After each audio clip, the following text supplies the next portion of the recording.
Hello, welcome back to my kitchen. My name is Rabbi Finn and you are here for another Bamidbar Braai from Bournemouth and Elstree United Synagogue. This week we are doing something absolutely incredible. We are making chicken Tikka Kebabs. You heard me correctly, chicken Tikka Kebabs. They are perfect for a braai, perfect for barbecue. If the weather is lousy, then just do them in your frying pan or do them in your oven.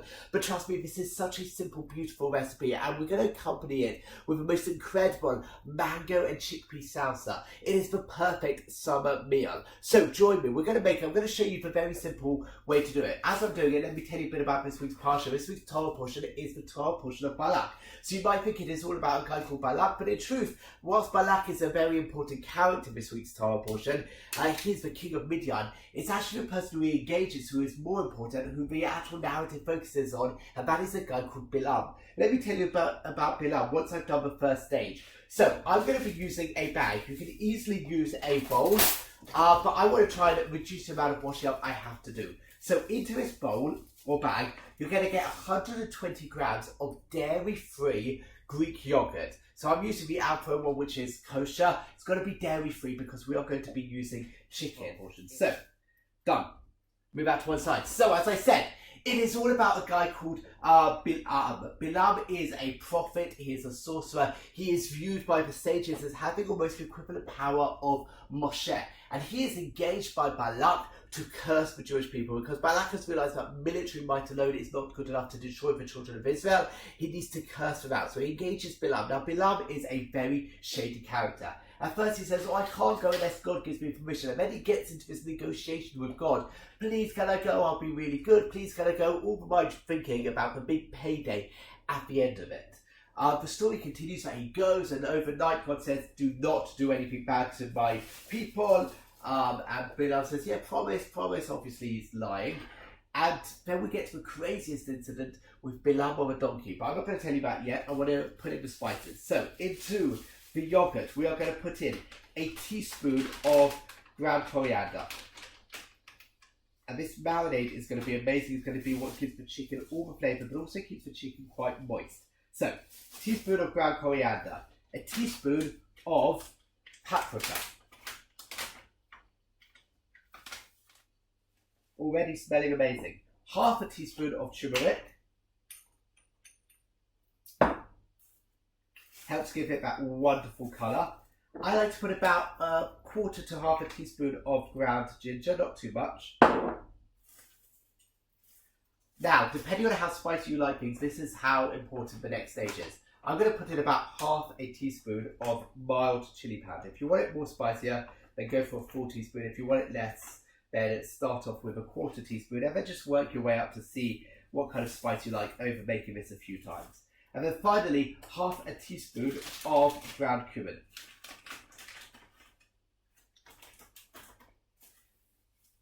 Into there, you want to do a few grounds of pepper. Trust me, the bag, whilst it might be a bit annoying at this point, is really worth it for later on. It's going to really help you actually get all the flavour in. And then about half a teaspoon of salt into there as well. Now, before you mix it, you want to add in 2 cloves of minced garlic. Nearly forgot about them. They're on the side. 2 cloves of minced garlic. And we're going to add in half a lemon, which is going to be squeezed into the mix. So get a lemon, remove the obvious pips, just give it a good squeeze into your bag. So where was I? Bilam and the donkey. Yeah, this is my favourite part of this week's Torah portion. Bilam is riding on a donkey and the donkey sees blocking its way an angel, and then the angel is holding a sword in its hand. Bilam can't see it, so starts hitting the donkey, hitting it, saying move, move, move, and the donkey is on this bridge and moves to the side and crushes Bilam's leg, and Bilam is hitting it and turns to the donkey and says, why aren't you moving? And the donkey says, well, I can't because there is an angel. And Bilam engages with the donkey. And if you think about it, this is crazy. Bilam is speaking to a speaking donkey. Speaking donkeys do not exist, and yet Bilam is having a conversation with it. And Bilam is still intent on going to curse the children of Israel. And you've got to ask, you can't really see the wood from the trees here. What is going on? He's so focused on doing something bad that he ignores the miracle that is right in front of him, ignores the evidence that is right in front of him, and engages this donkey in conversation. And I think this shows how actually we've got to be so careful when we become so engrossed in something and so believing that what we're doing is right. We sometimes actually forget to stop, to pause, to check ourselves, to check that actually what we are doing is right, to check that we are on the correct path. Otherwise we end up being a fool like Bilam. Bilam looks like a fool in this week's Parsha because he ignores God, he ignores the talking donkey, and he ends up just blessing the Jewish people because every time he tries to curse them, God causes this miracle to happen and the words come out of his mouth, which is how wonderful are the children of Israel. We have the famous portion in this week's Torah reading, Ma tohu alech Yaakov, mishpanotecha Israel, how wonderful are your tents, O Jacob, your dwelling places, O Israel. And so, lesson one, which we need to take from this week's portion, is that actually we need to sometimes stop and check ourselves. Check that what we are doing is the correct thing.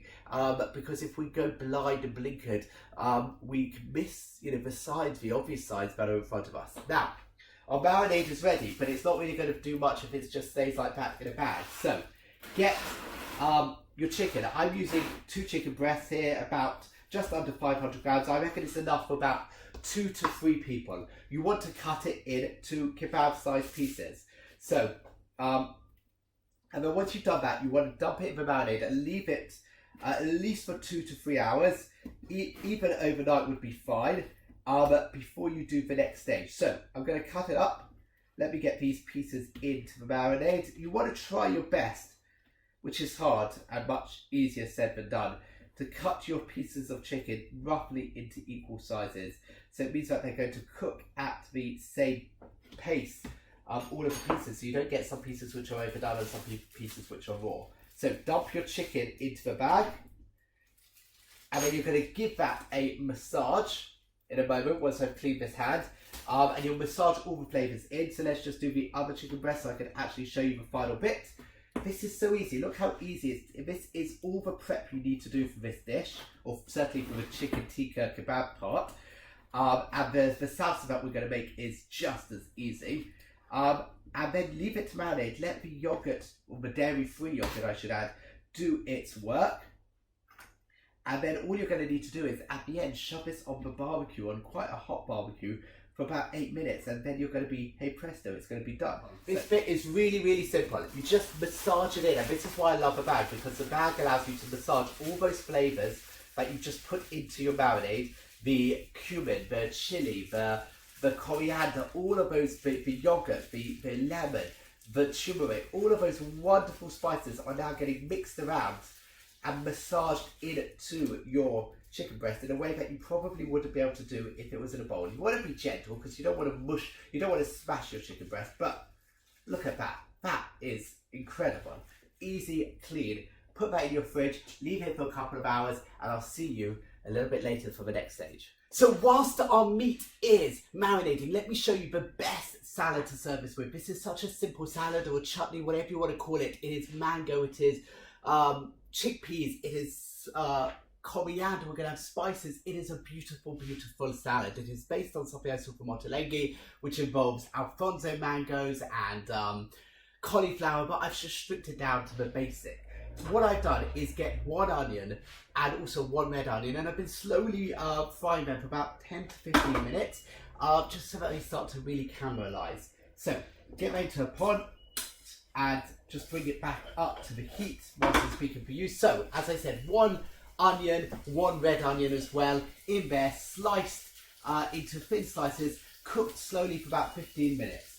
In here, we're going to add half a teaspoon of turmeric, and you're going to see that actually we're effectively mimicking a lot of the spices that we've used for our kebabs, which are currently in the fridge. A teaspoon of curry powder. I'm using mild curry powder. It doesn't matter if you use mild, medium, hot, but remember we're going to be adding in a chili later. I want to have half a teaspoon of cumin seeds. And when I say half a teaspoon, I've just put in a whole teaspoon because I really love cumin seeds. Going to add in a teaspoon of black mustard seeds. These are slightly difficult to find, but I think quite a lot of kosher shops nowadays do sell them. And Finally, half a teaspoon of some ground coriander.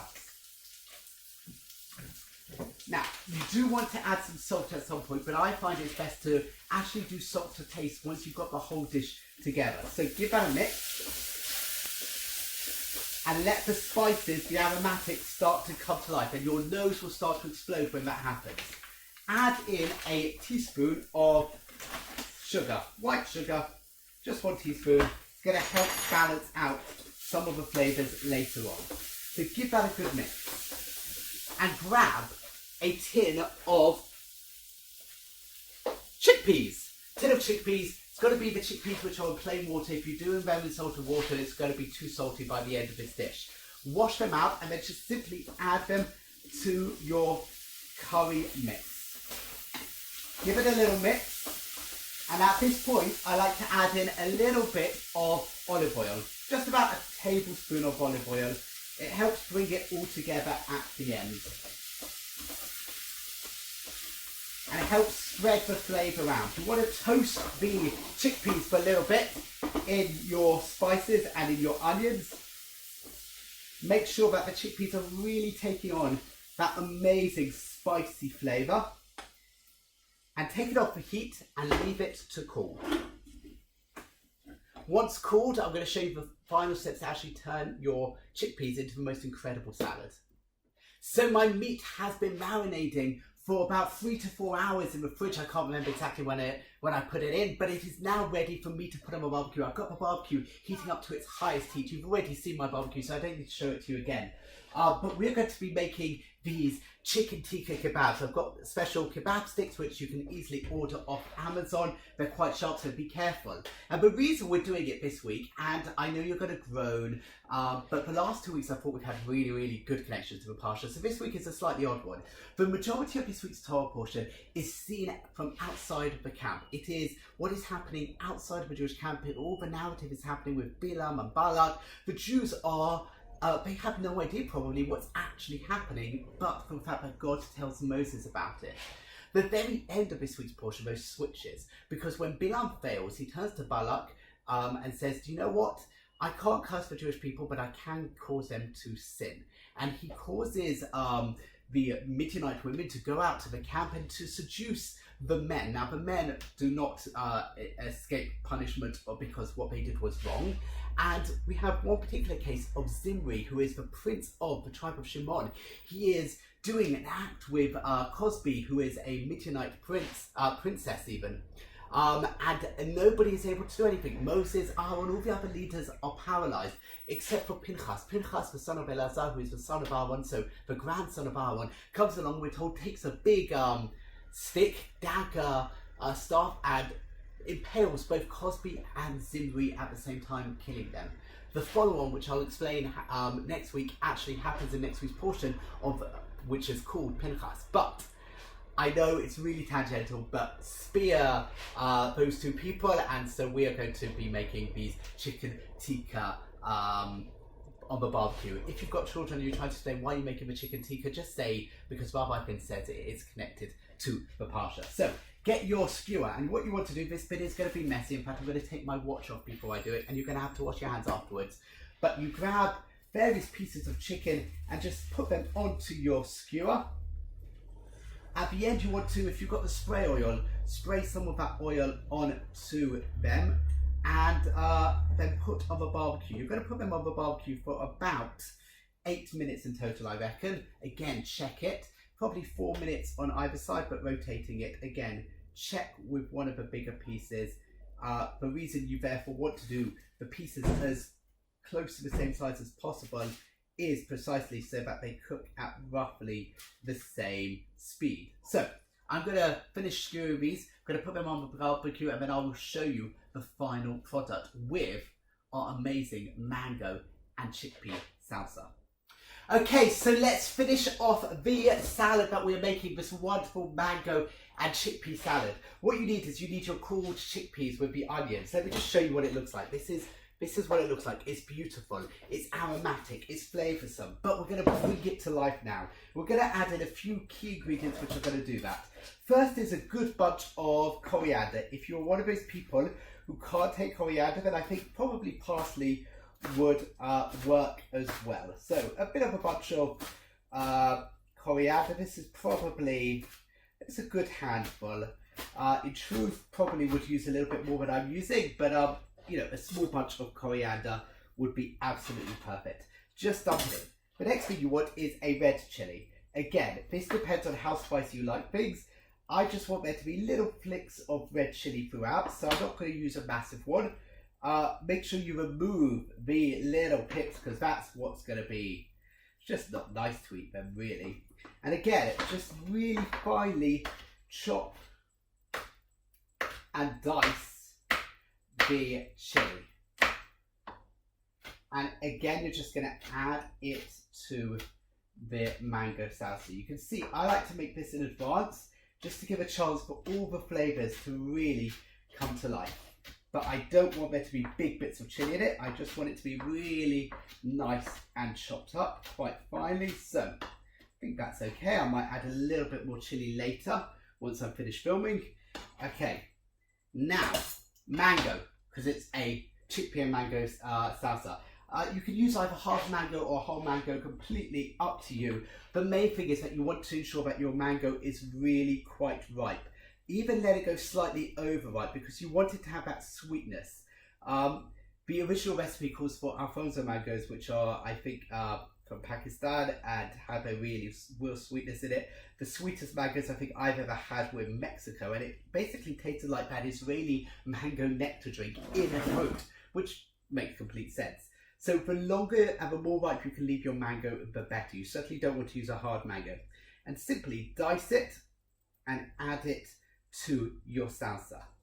Look how easy this is. The other thing about this salsa is it just looks absolutely amazing when you serve it. People are going to go, ooh, that's a bit different. There's red, there's the orange, yellow of the mango, there's the brown of the chickpeas, there's it just is a colourful, the green of the coriander. It's just a colourful salsa as well. So a whole mango is going in, and try to keep as much mango as you possibly can in the bowl. So you can see I'm just using the same dish that I did to fry the onions and mix the chickpeas in, simply because it saves on washing up. Of course I won't serve it in this, but at least, you know, I can see how big a serving bowl I'm going to need. So we've got in there the mango, the chili and the coriander. Final ingredient. You want to get a good sized lime. So I think I've actually used 2 smaller lime here. So I'm going to probably use a lime and a half, but really it's just one really good sized lime, and just squeeze all of the juice in. Once you've let this squeeze it in, leave it to, you know, marinate or you know, do its business for a good hour. Give it a taste, see if it needs a bit of salt. If it needs a bit of salt, throw a bit of salt in. I personally, you've got to keep this in the fridge overnight, but I personally like to have this at room temperature. I think if it's done at fridge temperature, it's just too cold for you to taste the spices. Spices require, in my opinion, to be at room temperature or higher for you to really be able to taste them. But let me just show you what it looks like, the final product. That is the mango and chickpea salad.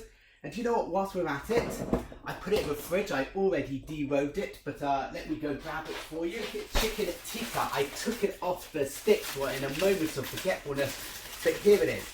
The chicken tikka, bits wonderful, bits of, you know, chicken which have been slightly grilled, beautiful on the barbecue, 8 minutes. My mango and chickpea salad.